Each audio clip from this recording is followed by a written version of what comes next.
Di suatu pagi yang tidak terduga, monyet tersesat jauh. Ia berkelana hingga sampai ke permukiman manusia. Tepat di tempat ia tersesat, sedang berlangsung sebuah upacara tahunan besar.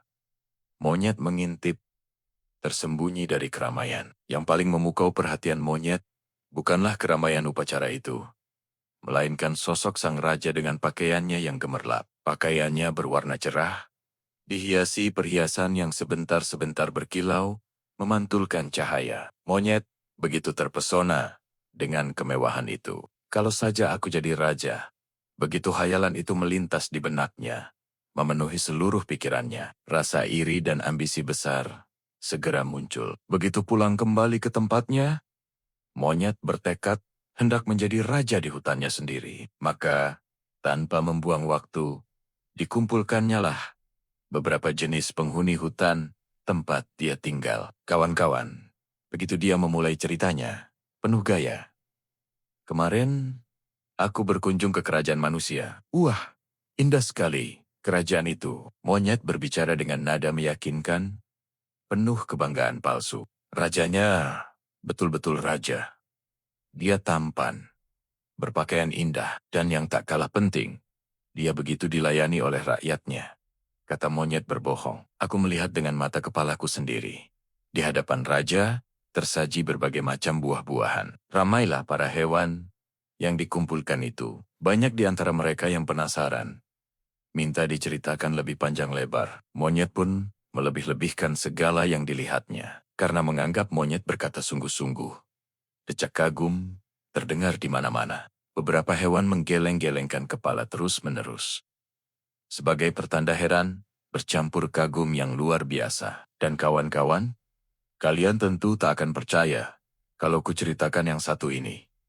Monyet sengaja menggantung kalimatnya. Hampir serempak, mereka menjawab. Apa? Sebelum melanjutkan, dari balik badannya, monyet mengeluarkan sesuatu. Ternyata sebuah kulit kayu yang digulung, merasa tak ada yang aneh. Tanggapan para hewan itu biasa-biasa saja. Apa istimewanya kulit kayu itu? Tanya mereka. Itulah. Soalnya, aku peroleh ini dari sang raja. Suara monyet meninggi. Penuh kebanggaan, serempak. Mulut para hewan pendengarnya menganga.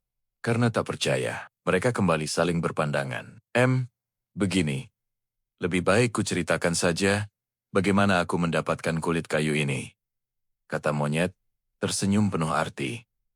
Monyet pun berceritalah, ia sangat terkesan dengan raja. Setelah upacara usai, ia menyelinap menemui raja. Raja yang bijaksana itu tersenyum dan menepuk-nepuk bahu monyet, seolah memberinya restu. Monyet menirukan perkataan raja. Kau pun bisa seperti aku. Bahkan, kau pun bisa menjadi raja. Raja berkata, kalau kau mau, kuangkat kau menjadi raja di hutan, tempat engkau biasa tinggal. Raja menambahkan, hutanmu masih termasuk wilayah kekuasaanku, sambil menunjuk hutan, tempat mereka tinggal. Ketika monyet mengangguk ragu-ragu, raja memerintahkan menterinya untuk menuliskan sesuatu di kulit kayu. Kulit kayu itu digulung dan diberikan padanya. Ini surat pengangkatanmu sebagai raja. Sebagai raja, kau boleh seperti aku, dilayani dan dihormati rakyatmu. Demikian cerita monyet kepada kawan-kawannya. Para pendengarnya mengangguk-angguk. Terperangkap dalam tipuan, apa aku perlu membacakan surat ini kepada kalian? Tanya monyet. Terjadilah kegaduhan kecil. Dengan wibawa yang dibuat-buat, monyet menenangkan kerumunan. Sebaiknya aku bacakan saja, supaya kalian betul-betul yakin. Maka, dibacakanlah surat kulit kayu itu. Selesai dibacakan, terdengarlah seruan "o-o-o" hampir serempak. Beberapa binatang pendengar itu hanya terdiam. Mulut mereka menganga. Mereka percaya.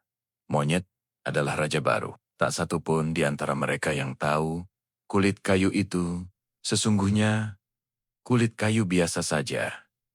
Tanpa segores tulisan pun di atasnya. Mulai hari itu, monyet diperlakukan sebagai raja. Tercapailah impian monyet makan buah-buahan tanpa harus mencarinya sendiri. Setiap hari, Berbagai macam buah tersaji di hadapannya, mulai dari pisang, apel, sampai anggur. Monyet benar-benar hidup bagaikan raja. Monyet begitu menikmati keistimewaan yang diperolehnya. Keistimewaan itu berjalan hingga beberapa lama, sampai dia bertemu dengan Kancil. Wah, nikmat sekali tampaknya. Lagamu seperti raja saja, Monyet.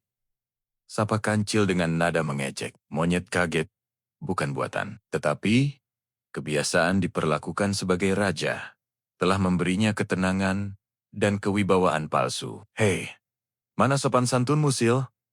Kau cuma rakyat kecil bentak monjet. Aku adalah raja. Rajamu. Ayo, menyembahlah. Kancil mengernyitkan kening. Sudah gila rupanya dia, katanya dalam hati. Kancil sebenarnya sudah mengikuti gerak-gerik monyet sejak awal, tetapi menganggapnya hanya akal-akalan sesaat. Namun, kelicikan monyet berjalan sampai berhari-hari. Wah, kalau dibiarkan, akan keterusan ini. Nanti keenakan, pikir Kancil. Kancil memutuskan, sandiwara ini harus dihentikan. Ia telah memikirkan cara bagaimana menghentikan monyet. Hai Kancil, ayo, cepat menyembahku. Bukankah aku rajamu? Kata monyet. Silence, peasant! Mulutnya sibuk makan buah. Kancil mengamati tumpukan buah. Buah-buahan sebanyak itu tentu tak akan habis dalam sehari. Gila, benar-benar seperti raja saja monyet ini, pikirnya. Monyet membentak lagi. Hei, Kancil, apa telingamu sudah tuli?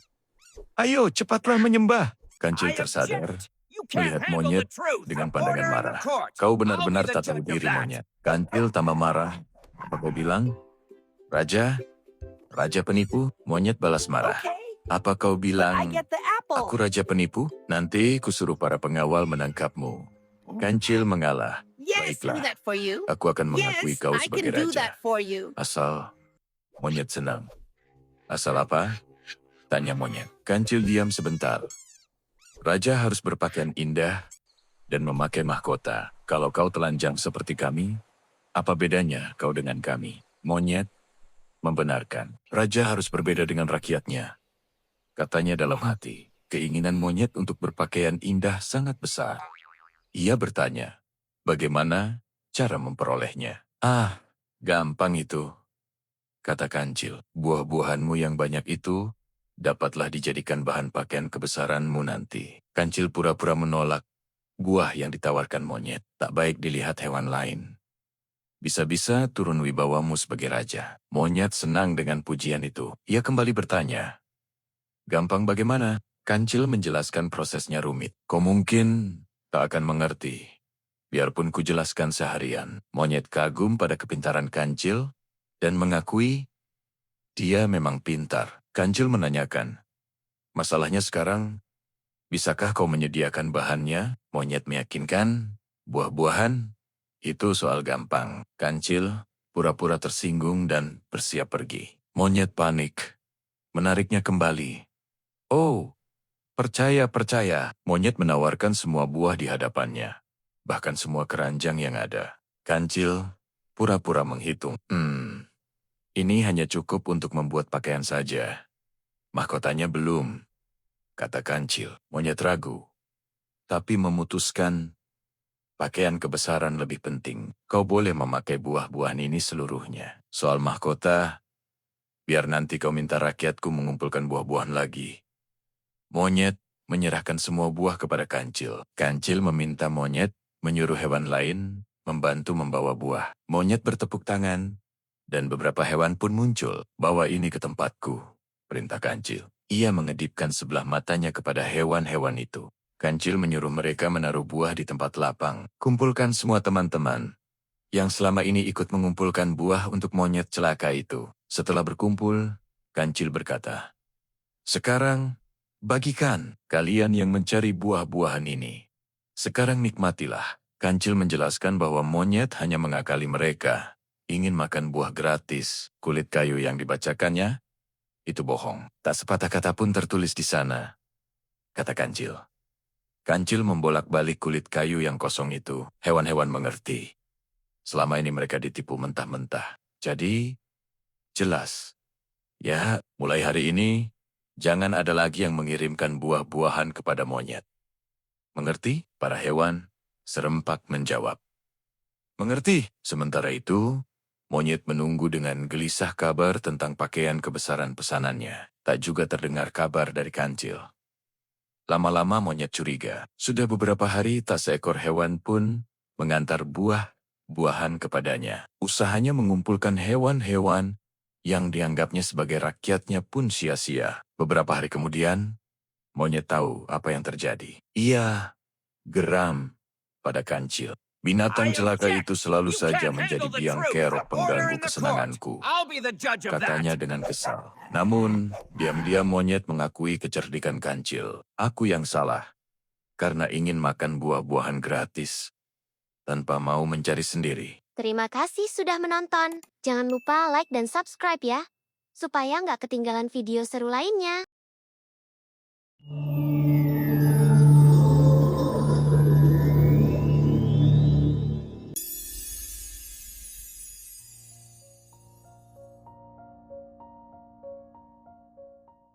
Pada suatu hari yang terik, Kancil berjalan menyusuri hutan dengan langkah lemas. Tenggorokannya kering, lidahnya nyaris tak bisa digerakkan. Ia sangat haus.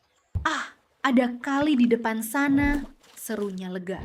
Tanpa pikir panjang, Kancil pun turun dan segera meneguk air sungai yang jernih. Namun, di tengah rasa nikmatnya, air di depannya tiba-tiba beriak. Dari bawah permukaan muncul kepala besar dengan mata tajam dan gigi berkilat. "Buaya!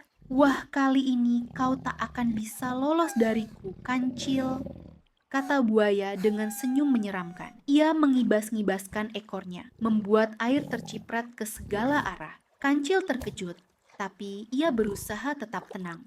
"Baiklah buaya, aku menyerah," katanya dengan suara lirih. "Tapi, bolehkah aku menyelesaikan minumku dulu? Aku haus sekali."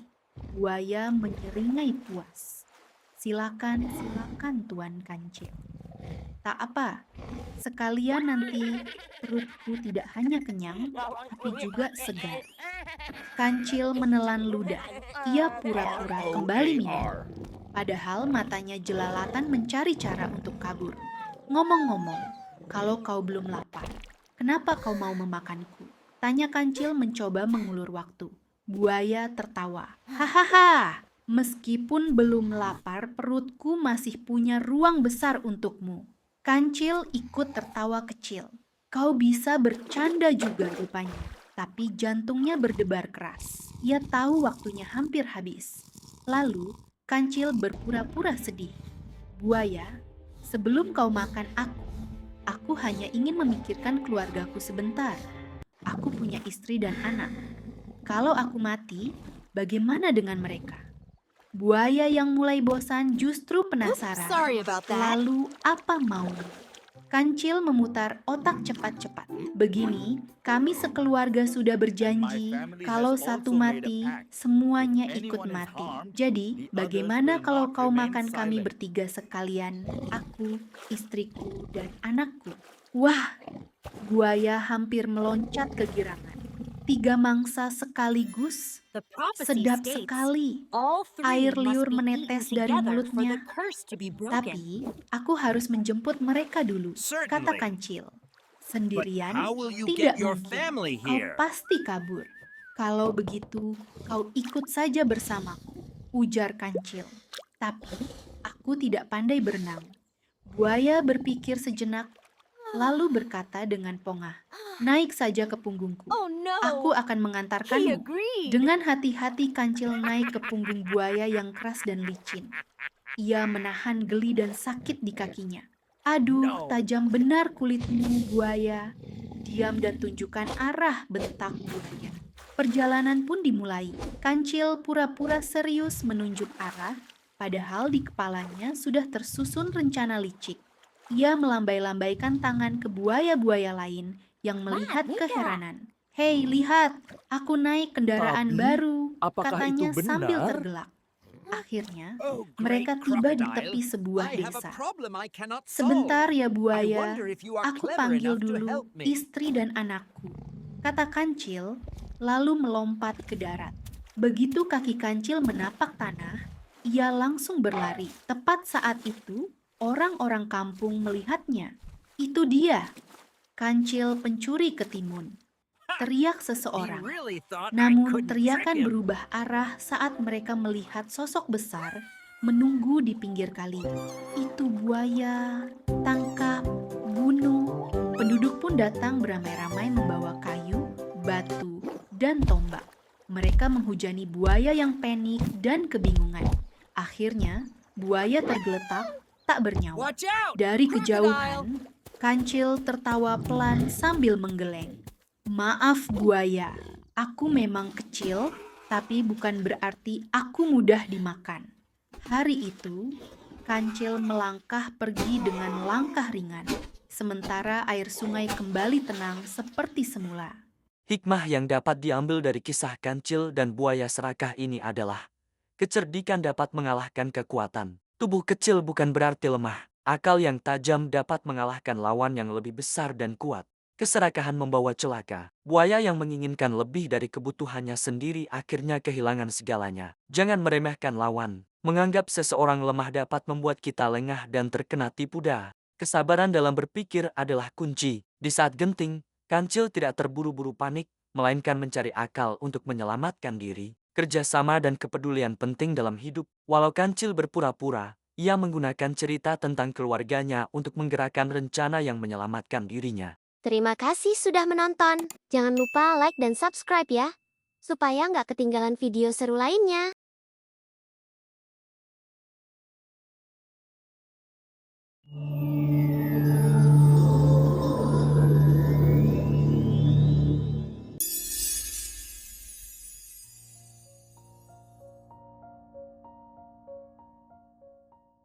Hutan diselimuti ketegangan. Tak ada yang ingin bertemu dengan harimau, predator jahat. Semua binatang bersepakat untuk saling menjaga. Harimau bukan hanya memangsa, tetapi ia melanggar semua batas teritorial dan janji damai yang pernah ada, menjadikannya musuh yang harus dihindari. Akibat kesepakatan itu, harimau sudah berhari-hari kelaparan. Semua rencananya gagal total. Hutan terasa kosong, seolah semua bersembunyi darinya. Wajahnya kurus.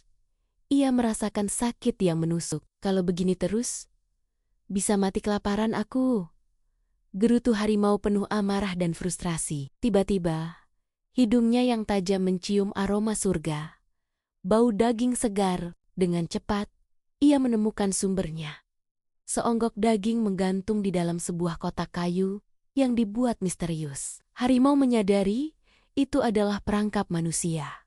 Tetapi kegilaan karena lapar mengalahkan nalurinya. Tak peduli siapa yang pasang. Ini rezeki. Yang penting, aku makan, pikirnya. Gembira, tanpa ragu, dia melompat masuk melalui lubang yang menganga. Merasa sombong di atas segalanya. Saat moncongnya menyentuh daging, terdengarlah suara brok yang keras. Lubang kotak tertutup rapat. Harimau pun tertidur kekenyangan. Tidak memedulikan nasibnya, harimau terbangun karena hujan deras. Tubuhnya menggigil, hampir terendam air dingin. Dia panik dan mencoba keluar. Sesuatu yang keras menghalangi jalannya. Ketakutan muncul. Sadarlah dia, kotak itu adalah perangkap. Ia telah mempermainkan nasibnya sendiri. Dengan marah, harimau mengaum sekuat-kuatnya. Suaranya mengalahkan deru hujan dan guntur. Keluarkan aku dari neraka terkutuk ini. Namun, tak ada jawaban. Suaranya pecah. Habis, dia duduk pasrah, membayangkan akhir hidupnya yang menyedihkan. Keesokan paginya, muncul seekor rusa kecil yang terpisah dari kawanannya. Rusa itu terkejut melihat harimau dan spontan berbalik. "Hei, tunggu! Jangan lari!" seru harimau dengan suara parau yang dibuat-buat lembut. Harimau mulai merayu dengan suara memelas, meletakkan semua kebanggaan sang raja hutan. "Aku di dalam kotak, aku ingin minta tolong padamu. Aku bersumpah demi langit dan bumi, aku akan bertobat. Tolonglah aku, sahabat. Aku ingin berkumpul lagi bersama keluargaku. Aku berjanji. Rusa yang polos itu akhirnya mengangguk, meyakini janji pertobatan harimau. Yakin dengan janji harimau, rusa pun membuka pintu perangkap. Begitu bebas, harimau mengulurkan tangan, seolah sahabat lama. Rusa sempat tersenyum lega. Tetapi harimau menyambut uluran itu dengan cengkeraman yang sangat kuat. Secepat kilat, dia membanting rusa dan menerkamnya. Air mata rusa langsung menetes karena pengkhianatan itu. Rusa mencoba mengingatkan janji suci harimau. Sudahlah, perutku sudah lapar ini. Janji hanyalah angin, jawab harimau sombong. Rusa memohon agar harimau bertanya kepada 3 hewan lain, apakah tindakannya benar. Elang hitam yang melintas menjawab, dulu aku menolong anak manusia yang jatuh dari tebing, tetapi dia malah menjualku ke pasar. Hukum alam itu kejam. Harimau benar. Harimau tertawa senang. Kemudian, kuda tua yang lewat menjawab senada. Aku bekerja keras hingga punggungku patah untuk majikanku. Setelah tua dan lemah, dicampakkannya aku ke hutan. Begitulah hukum alam rupanya. Kebaikan tidak dibalas kebaikan. Harimau tertawa keras, dan rusa putus asa. Jika satu jawaban lagi sama, tamatlah riwayatnya. Di tengah keputusasaan, lewatlah Kancil. Rusa berteriak meminta tolong dan menceritakan kisahnya. Kancil menjawab dengan nada dingin. Begitulah hukum alam, yang kuat memangsa yang lemah. Harimau semakin sombong, merasa kemenangannya sudah di depan mata. Tunggu dulu, kata Kancil. Aku belum selesai bicara. Maksudku, hukum alam tidak mutlak. Semua tergantung masalahnya. Tergantung bagaimana awal kejadiannya. Kancil pura-pura kurang jelas dan mengusulkan, bagaimana kalau kalian tunjukkan saja seluruh rangkaian kejadiannya? Harimau yang sombong setuju, karena ia yakin bisa keluar kapan saja dan masuk kembali ke dalam perangkap. Di dalam, harimau menjelaskan, pintu ini kuat sekali dan sulit dibuka dari dalam. Kancil pura-pura penasaran. Aku jadi ingin tahu, seberapa susah pintu perangkap ini buatmu? Bukankah kau raja hutan? Harimau, buktikan. Harimau yang kesal pun berkata, tutup pintunya. Nanti kau akan tahu betapa bodohnya pertanyaanmu. Kancil menutup pintu perangkap itu dengan sebuah bantingan keras, sehingga pintu itu terkunci lebih kuat dari sebelumnya. Harimau berusaha keras, mengaum, tapi gagal.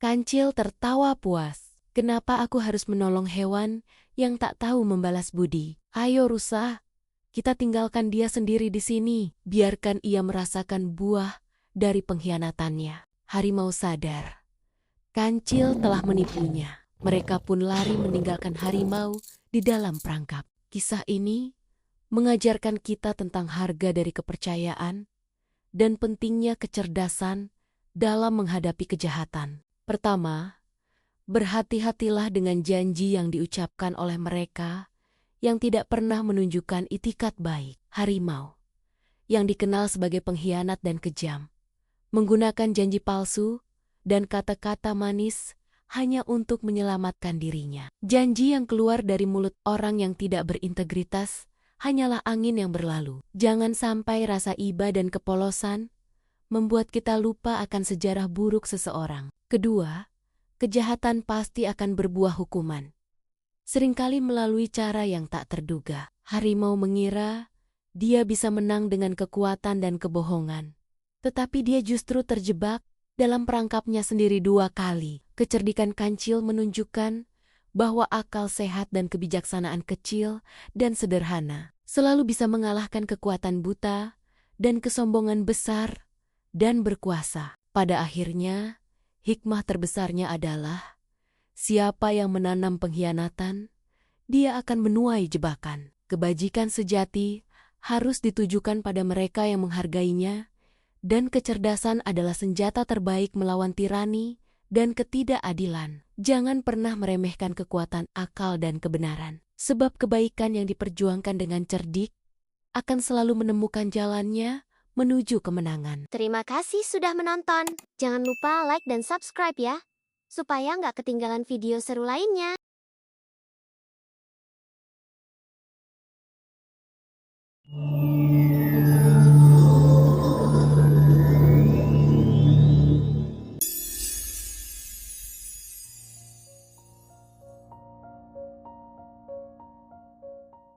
Kabar buruk itu menyebar cepat di sepanjang sungai. Buaya yang malang, teman mereka, telah tewas.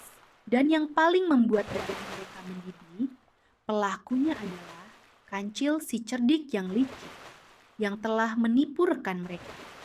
Mereka menuntut pembalasan segera. Seluruh komunitas buaya diselimuti kemarahan. Hati mereka panas membara, mendidih, dan dibakar oleh api dendam yang dalam, dendam yang harus dibayar mahal. Gigi mereka saling bergemeletup, mengeluarkan bunyi keras yang mengerikan, menahan amarah yang siap meledak setiap saat. Salah satu buaya yang paling besar dan berwibawa meraung memimpin, "Kita harus balas dendam, sekarang juga. Jangan sampai kancil lolos lagi." Semua buaya setuju tanpa perdebatan. Mereka sepakat bulat. Kita cari kancil sekarang. Tidak ada waktu untuk menunggu. Sejak saat itu, sungai yang tenang itu berubah menjadi medan perburuan yang penuh kesabaran dan keheningan yang mengintai. Setiap buaya mengintai dengan tekun. Mereka bersembunyi sabar di balik semak-semak, menjaga setiap jengkal tepi sungai, menunggu kancil minum atau melintas. Di sisi lain hutan, kancil menjalani hidupnya seperti biasa, tenang, damai. Ia sama sekali tidak tahu bahaya besar yang mengintainya. Sedikitpun kancil tak mengubah kebiasaan. Dia masih suka bermain-main, berlarian ke sana kemari, menikmati buah-buahan dan dedaunan yang ia temukan. Jika dia merasa haus, dia minum saja, tak peduli itu air sungai yang berbahaya, air telaga, atau air kali manapun. Kecerobohan inilah yang membawanya langsung pada bencana. Sampailah pada suatu hari naas. Tanpa menyadari ancaman yang tersembunyi, kancil mendekati sungai yang kini telah menjadi markas para buaya pendendam. Merasakan getaran mangsa mendekat, para buaya semakin waspada. Mereka menahan napas dan menjaga setiap gerakan agar kancil tak tahu dirinya diintai. Kancil sendiri masih asyik minum di tepi air. Ia terus menenggak air, seolah hausnya tak kunjung hilang. Tiba-tiba, seperti dikomando oleh pemimpin mereka yang tak terlihat, buaya-buaya itu menampakkan diri satu persatu, mengelilingi kancil. Kancil terkejut luar biasa, matanya terbelalak, ia tersadar telah jatuh ke dalam perangkap yang mematikan dan nyaris sempurna. Secara refleks, kancil segera bergerak untuk melarikan diri, namun terlambat. Semua jalur sudah tertutup rapat. Secepat kilat, buaya-buaya itu mendekat. Beberapa membuka mulutnya lebar-lebar, memamerkan deretan gigi tajam mereka yang besar dan mematikan. Buaya lain mengibas-ngibaskan ekornya yang besar, berat, dan penuh duri. Kancil tahu, satu sabetan saja bisa meremukkan tubuhnya hingga tak bersisa. Kancil mencoba mencari celah. Ia menengok ke atas, ke arah semak-semak, berharap ada jalan keluar, bahkan sekecil lubang jarum pun. Ternyata, di sana pun sudah ada buaya yang berbaring dengan mata tertutup. Kancil tahu, itu hanya pura-pura bersembunyi. Mencoba melewati buaya itu sama saja dengan menyerahkan diri. Kancil benar-benar terkepung tanpa harapan yang nyata. Dalam keadaan terdesak, Kancil menjatuhkan dirinya. "Ya, baiklah, kalian sudah siap tempur rupanya. Aku menyerah," katanya dengan nada keputusasaan yang dibuat-buat. Mencari waktu berpikir, Kancil mulai menghitung jumlah buaya yang mengepungnya, berpura-pura terkesan dengan jumlah mereka sambil otaknya bekerja keras. Salah seekor buaya mencibir, Buat apa menghitung-hitung segala? Sudah terkepung masih berlagak dia. Bersiaplah mati. Kancil yang berusaha keras bersikap tenang, meski hatinya berdebar kencang, menjawab, "Aku hanya ingin tahu berapa jumlah kalian. Ini masalah pembagian nanti, aku harus pastikan adil." Sudah terkepung masih berlagak dia, cibir yang lain. Buaya-buaya itu tertawa terbahak-bahak, merayakan kemenangan di ambang pintu. Tawa kemenangan itu segera berubah menjadi perdebatan yang riuh dan sengit.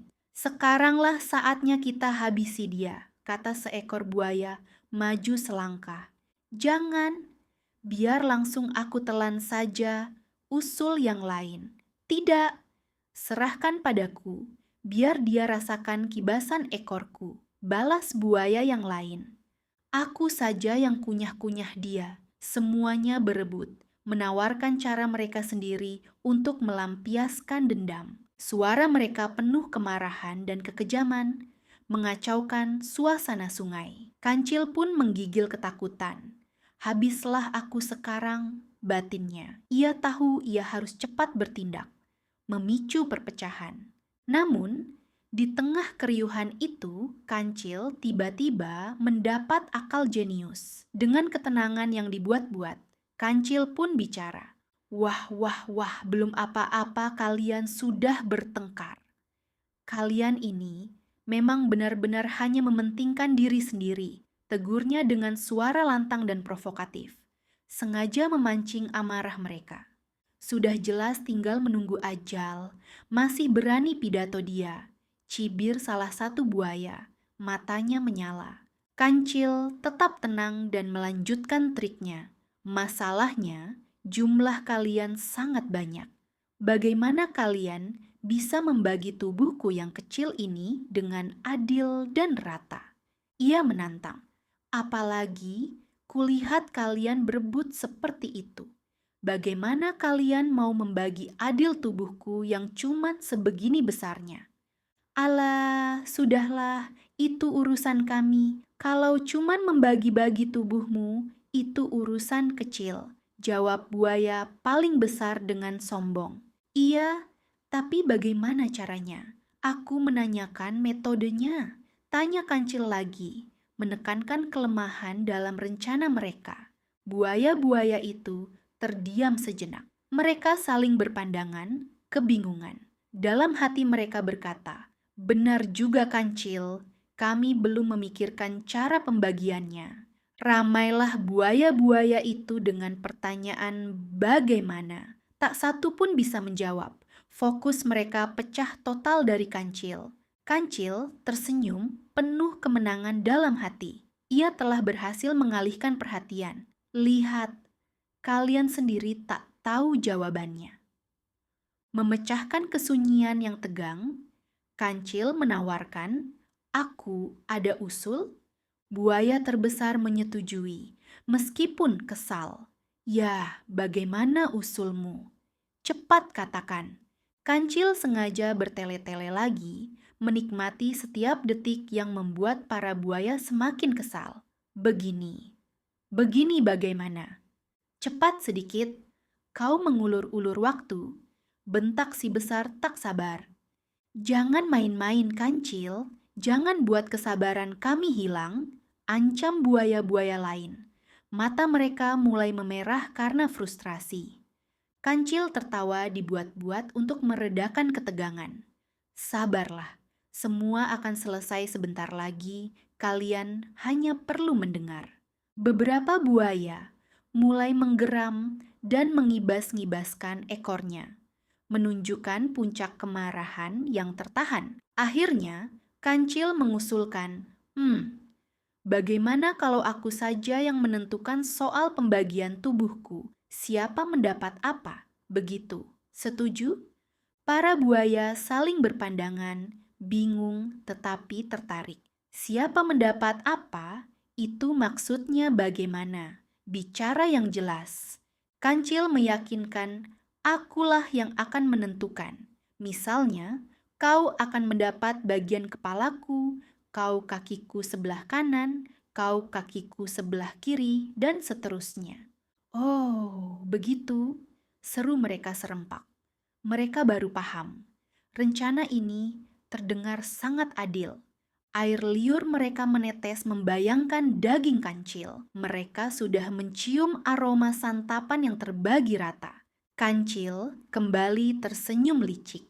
Bukan soal secuilnya, tapi soal adilnya. Kalian akan berkelahi dulu hanya untuk dagingku yang secuil ini jika tidak ada aku.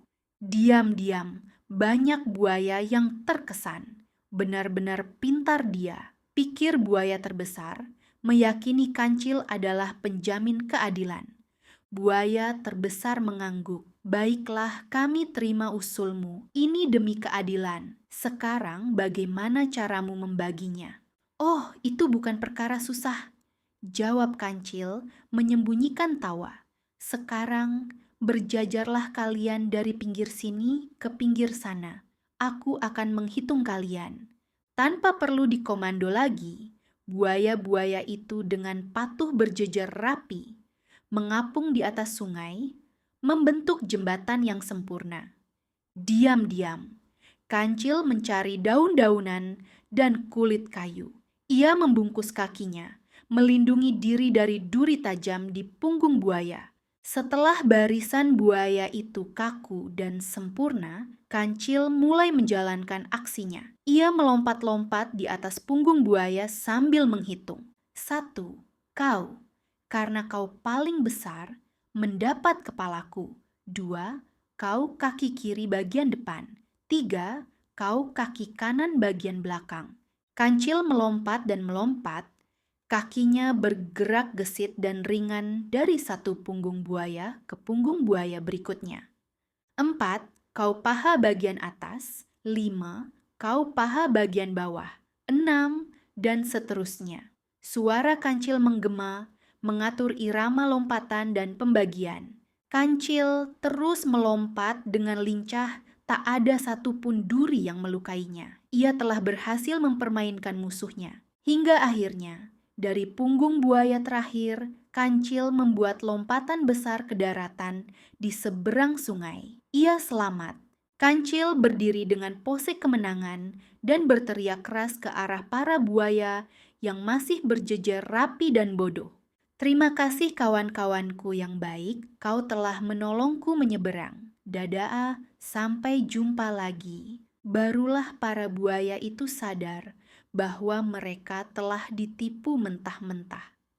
Barisan mereka pecah, menimbulkan gemuruh air yang hebat. Mereka mengaum marah, menyumpah-nyumpah, dan menimbulkan kegaduhan di sungai. Rasa lapar bercampur dendam kini berlipat ganda. Buaya yang paling besar menggeram, suaranya dipenuhi ancaman dan penyesalan. Awas kau kancil, kalau ketemu lagi akan kulumat habis tubuhmu yang secuil itu. Kancil hanya tertawa, berlari cepat dan menghilang ke dalam hutan. Dendam para buaya pun harus tertunda lagi untuk kali yang kesekian. Terima kasih sudah menonton. Jangan lupa like dan subscribe ya, supaya nggak ketinggalan video seru lainnya.